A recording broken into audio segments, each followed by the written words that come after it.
Ágætu málþingsgestir. Ég vil byrja á að fá að þakka kærlega fyrir að þið haldið þetta málþing mikilvægt málefni og raun ber vitni. Ég er líka mjög þakklát fyrir að fá tækifæri til þess að leggja umræðunni lið hér í dag.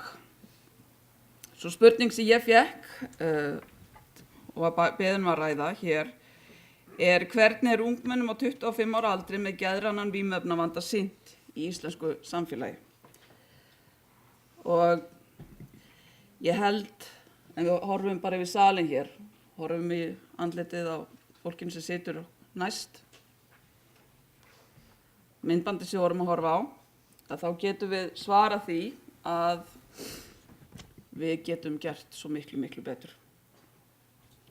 Það verið gamall málsháttur hér á Íslandi, það sem við segjum lengi býr að fyrstu gerð. Og það eru svo sannarlega orð að sönnu. Það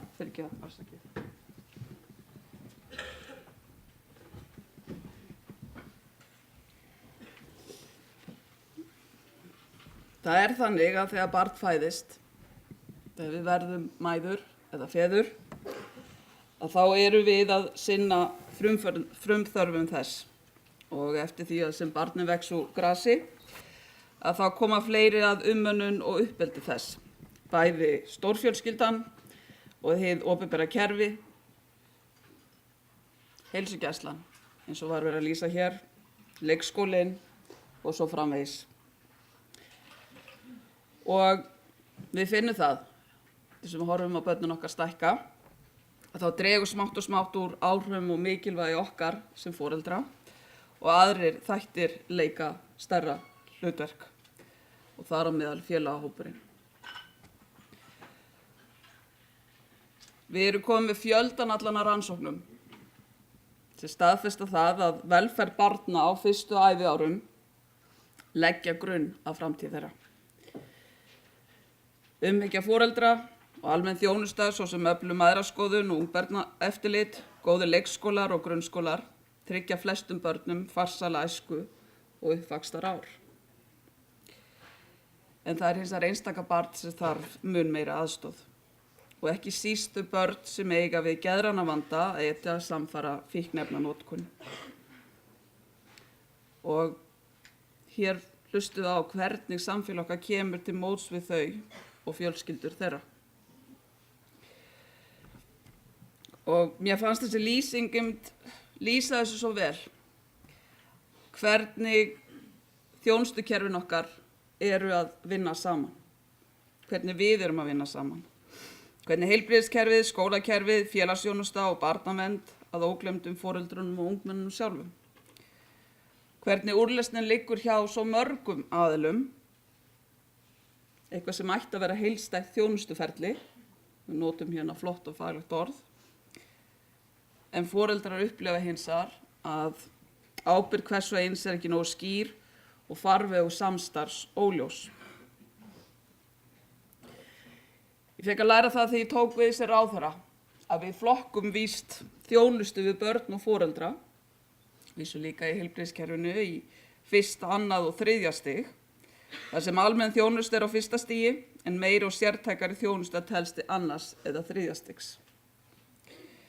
Úrræði barnaverndarstofu og þjónusta barna- og unglingageðdeildar teljast til dæmis til 3. stigs í þjónustu í þessu samhengi. Það var lengi vel sem við viðurkenndum ekki einu sinni að börn gætu átt við geðrænan vanda að stríða. Það var kannski ekkert skrítið vegna þess að lengi vel viðurkenndum við ekki einu sinni að fullorðið fólk gæti átt við geðrænan vanda að stríða. En við vitum einfaldlega betur í dag. Það skiptir gífurlega miklu máli að grípa barn í erfiðleikum snemma. Að greina vandann svo fljótt sem mögulegt og veita bæði barni og foreldrum viðeigandi aðstoð. Og það er þess vegna sem ég hef lagt svo mikla áherslu á og mun halda áfram að leggja áherslu á það að 1. stigs þjónustan, við tölum svo oft 2. og 3. stigs þjónustuna, en það er 1. stigs þjónustan sem skiptir svo miklu máli að hún sé vökul og virk, hún taki eftir börnum sem eru í vanda og komi þeim til aðstoðar án tafar innan leik- og grunnskólana og í heilsugæslunni. Hvaða stofnun er það á Íslandi þar sem hvert einasta barn fer í gegn? Þið getið svarað. Grunnskólanir. Á Íslandi er það líka orðið þannig að yfir 90% af öllum börnum sem eru 5 ára eru skráð í leikskóla. Börnin okkar fara á hvern einasta dag inn í skólana. Þess vegna skiptir svo miklu máli að við komum börnunum okkur til aðstoðar þar sem þau eru. Það var nefnd á vegum velferðarráðuneytisins sem skilaði skýrslu fyrir tæpu ári samhæfða þjónustu við börn með alvarlega þroska og geðraskanir. Og þannig að þó að við höfum ekki verið að afmarka vanda þarna við fíkniefnaneyslu, heldur þroskaraskanir samhliða geðröskunum, þessi fínu orð sem var verið að nefna hérna, eiga tillögur nefndarinnar líka við þennan hóp sem hér er verið að fjalla um. Og hún lagði svo mikla áherslu þessi nefnd við mig að aðstæðum barna var gefinn gaumur snemma og á grundvelli þessara tillagna frá nefndinni hefur við nú beint til allra sveitarfélaga og heilsugæslunnar að vera vakandi fyrir einkennum alvarlegan atferlisvanda barna og kalla þá til sérfræðinga eins fljótt og auðið er.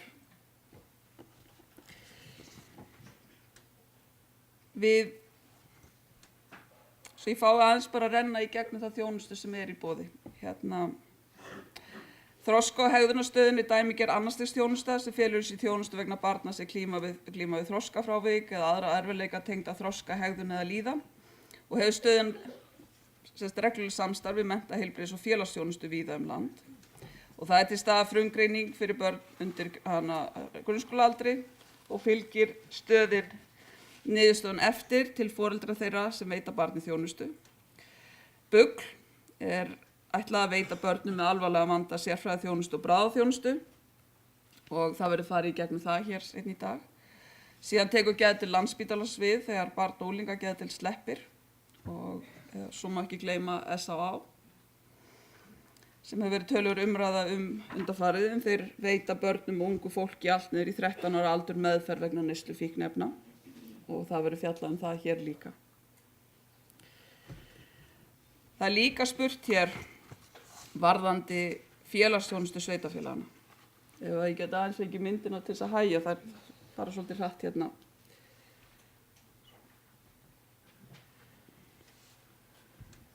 Ástæðan fyrir ég vildi gjarnan sýna ykkur þessar myndir er það að þetta er velferðarsvið Reykjavíkurborgar. Og það vill nefnilega gleymast kannski oft í umræðinni það hvað félagsþjónusta sveitarfélagana býður upp á víðtæka þjónustu. Félags- og fjölskyldumál, heimaþjónusta, húsnæðisúrræði, börn og unglingar, aldraðir, fatlað fólk, utangarðsfólk og svo er haldið utan þjónustumiðstöðvarnar. Þannig að félagsþjónustu sveitarfélagana ber að veita foreldrum almenna ráðgjöf, meðal annars í uppeldismálum og barnaverndarnefndir koma til skjalana þegar vandi barns er orðinn alvarlegur og hættutalin á því að heilsu og þroska barns sé hætta búin vegna eigin hegðunar. Úrræði barnaverndarnefnda sem sveitarfélögin ber ábyrgð á er margþætt þar með talið leiðsögn til foreldra að stuðla því í samvinnu við hlutaðeigandi stofnanir að börn njóti þjónustu samkvæmt öðrum lögum, útvega barni viðeigandi stuðning eða meðferð eða útvega barni eða fjölskyldu persónulega ráðgjafa eða stuðningsfjölskyldu. Og einnig geta barnaverndarnefndir beitt úrræðum utan heimils, svo sem fóstri, styrktu fóstri eða vistun á meðferðarheimili. Til að styðja við starfsemi sveitarfélagana þá er á vegum Barnaverndarstofu rekið meðferðarheimili og einnig MST fjölkerfameðferðin sem felst í aðstoð utan stofnana fyrir börn og fjölskyldur vegna alvarlegs hegðunar og fíkniefnavanda. Markmiðið er að efla og styðja fjölskylduna til að takast á við vandann og bregðast við bakslögum. Þarna á að vera unnið þétt í umhverfi barnsins og eru samstarfsaðilar meðal annars skólakerfið, barn- og unglingageðdeild, Fjölsmiðjan og lögregluna. Í dag er hins vegar þannig að aðeins börnum og ungmennum á Suðvesturhorninu í 100 km radíus frá Reykjavík boðið upp á MST. En ég núna að leita leiða til að tryggja fjölskyldum á landsbyggðinni MST eða sambærilega þjónustu. Ég vil nefna það að því við erum alltaf með þessa veggi á milli sem við erum að tala þegar við erum að óska eftir þessu heildstæða þjónustuferli. Og það áfram, það var það til þess niðurstaða þessar nefndar sem ég var að tala það sem eitt af stærstu verkefnunum varðandi börn með svona fjölþættan vanda var að skilgreina hvað börnin eru. Og niðurstaða nefndarinnar var svo að hér væri fatlaða einstaklinga að ræða.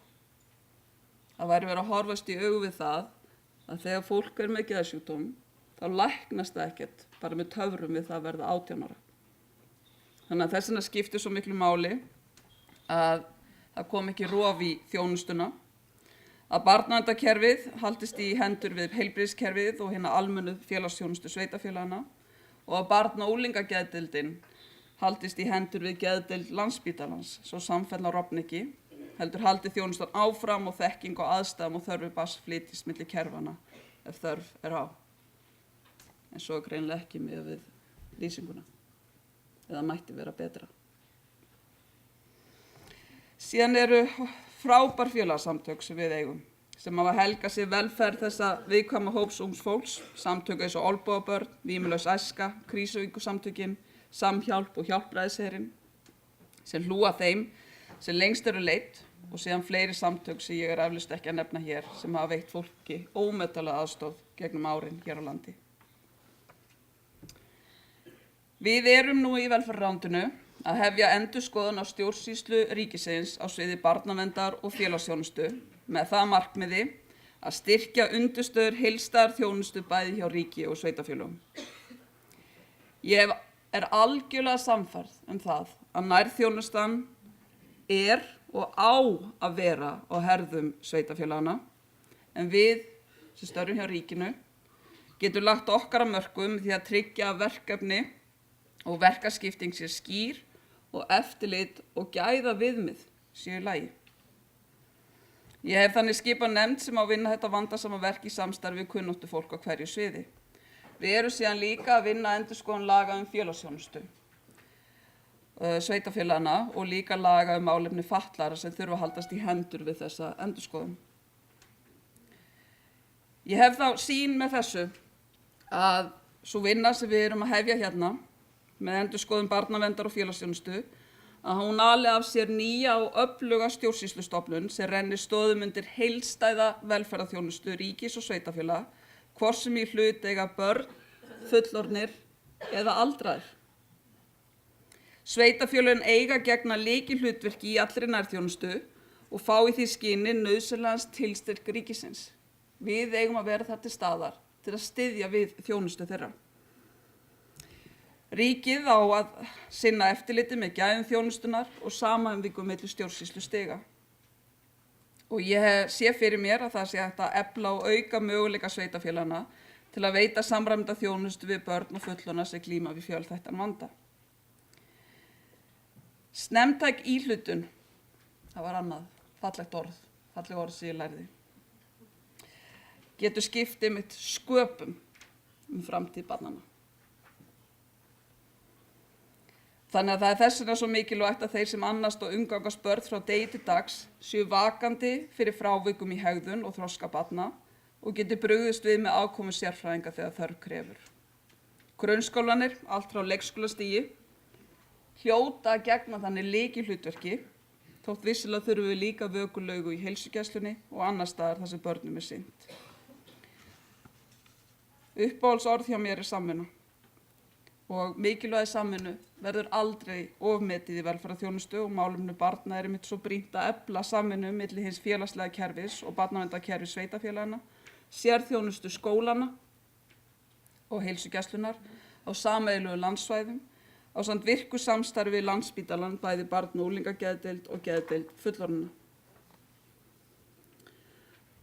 Sveitarfélögin með sitt umfangsmikla þjónustukerfi eru þannig óneitanlega í broddi fylkingar þegar mikilvæg nærþjónusta er veitt og getur skipt sköpum fyrir framtíð barns að þjónusta sveitarfélagana og heilbrigðisþjónustan vinni sameiginlega að úrlausn þar sem vandinn er tvíþættur og liggur bæði í neyslu fíkniefna og geðrænum vanda. Og í þessu samstarfi býr sér svo mikilvæg forvörn. Þetta er Reykjavík. Þetta hér er Fljótsdalshérað. Hér er verið að sinna sveitarfélögum, sem Fljótsdalshérað sinnir feldi 5 eða 6 sveitarfélögum, allt frá Borgarfirði eystra niður að Djúpavogi. Og þið sjáu raunar hvernig þetta speglar sig, ráðgjöf, búseta, virkni, barnavernd. Og þessi nýja stofnun sem ég nefndi hér, að mín sýn er að við vonandi verðum með sambærilega stofnun eins og við sjáum að til staðar í Danmörku sem heitir Sósastýrelsen þar. Og þegar ég loksins rakst á þessa stofnun, þá fannst mér svo áhugavert að sjá hvernig hún er að endurspegla hvernig félagsþjónusta sveitarfélaganna er að skipuleggja sig. Félagsþjónusta sveitarfélaganna er að gera þetta, en ég tel að við þurfum að gera svo miklu meira. Og ekki hvað síst varðandi þennan hóp sem við erum hér komin til að ræða.